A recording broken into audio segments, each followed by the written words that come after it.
Okay, I'm here. You ready?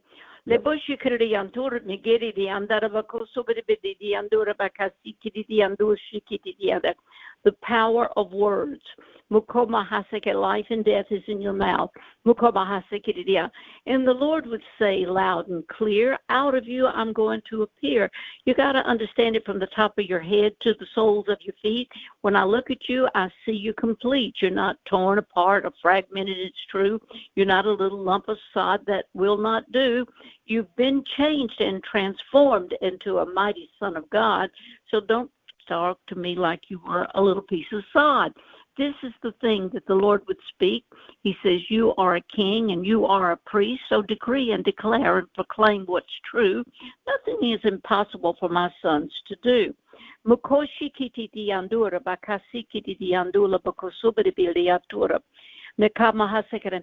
the Lord says, I'm building you a legacy. Mother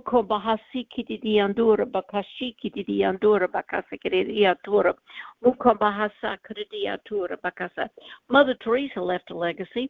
It was so wonderful. People talked about the great things she did for humanity. Hitler left a legacy. They talked about the horrible things that he did. So you can have a positive or a negative, but I've chosen that you would have a positive legacy, that people would talk about faith. People would talk about what you did with your fortune. I've raised many men and women before you that did things just very similar. It's a calling. It's an election. It's a selection. This was never your idea. It was mine. But I knew who to tap. I knew who to select. For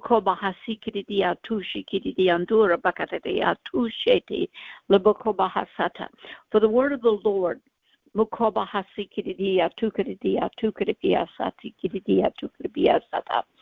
I'm building you a positive legacy to be remembered as a champion, someone that can create an atmosphere of hope and love.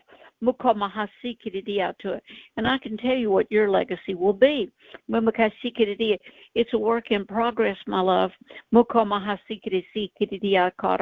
I am taking some things, saith God, and I'm incorporating them into your life, into your countenance, to your integrity, to your conduct, countenance, conversation. I made you handsome. I made you nice. I made you kind.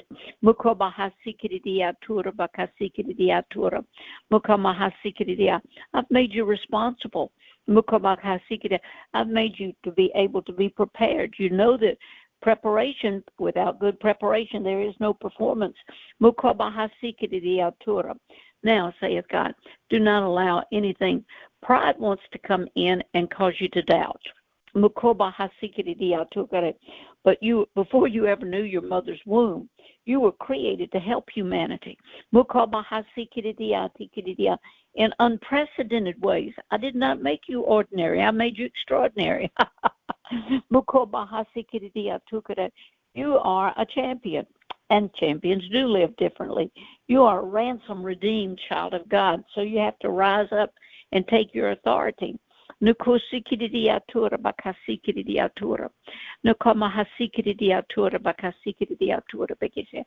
just read a story that really touched me along these lines of what God is doing. There was this man named Alfred Nobel, and what he did is he invented dynamite.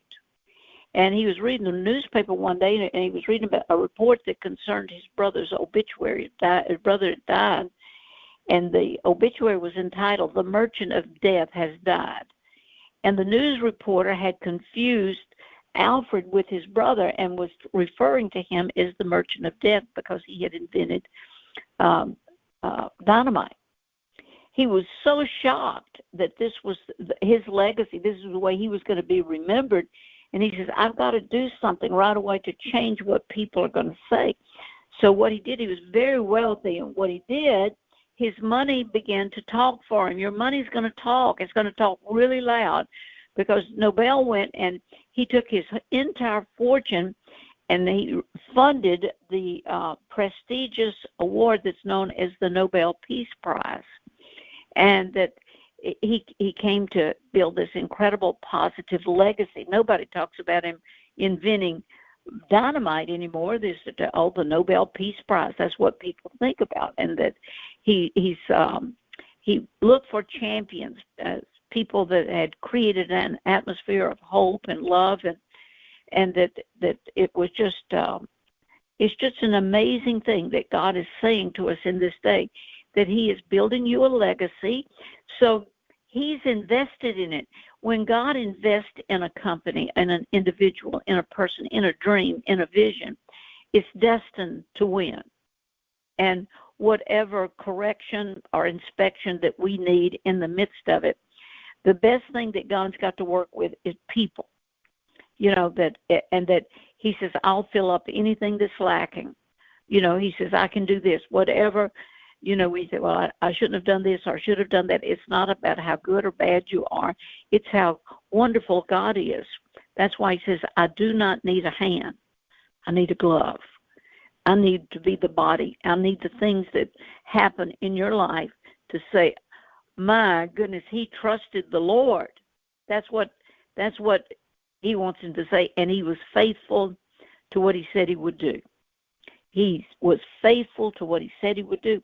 And these are the things, because it's it's not just about what you're doing that He's putting this wonderful opportunity. It's a challenge, but you've got to have the fiber, the integrity, and everything, that when that money comes, it comes with oh my God, all kinds of opportunities. You're going to have everybody in the world suddenly be kin to you, and they're going to be calling you, they're going to be asking you, and you know, because you're kind, because you're soft-hearted, that you'll be tempted from time to time.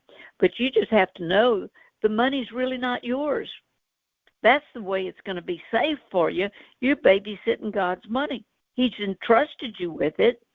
So consequently, great wisdom will be with you on where to put it, when to put it, how to put it. That's true.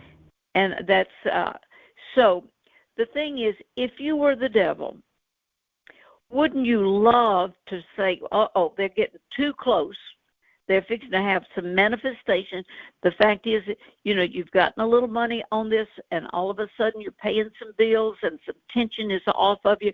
Now, when that tension, the life is tension and release. It's like a song. You can't just keep building and building and building. There has to come building a crescendo, and then there has to be a release. And you've been under such tension, and the release wants to come and say, you know, I need to find out. I need to ask questions. And the Lord says, trust me. Didn't I tell you I was going to do it? Didn't I tell you? You sure did. So, I mean, what else do you need? You can say, Dr. Coletti can say, yes, I'm going to sign this thing, and I'm going to give you $90 zillion. You're going to, you know, I'm going to send you gold bricks and uranium by the buckets full. He can tell you everything. It doesn't mean anything compared to what God's told you. That's true. That's true. So shut up.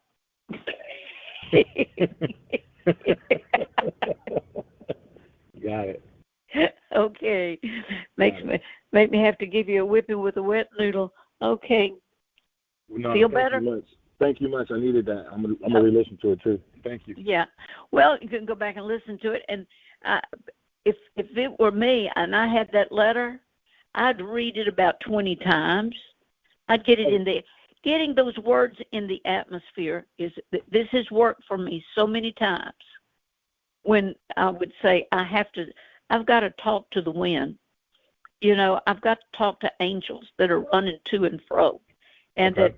that when I read it once this morning. I'll read it again. I already said 20 times. I'll do it. Yep. Yeah, just to you. It needs to really be clear to you, and once it gets clear to you, you won't have to have anybody else answer it.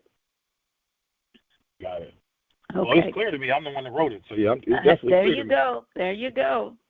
And get Stephanie to listen to it while you read it. Okay. She did actually. I let her. She read it this morning too. She did that. Yeah. I want her to hear you read it because I don't want you reading it. I want you to declare it. Mm-hmm. Got it? Got it. Tell us. Said hello. I will. All right. Y'all have a good lunch. Okay. Bye. Okay. All right. Bye.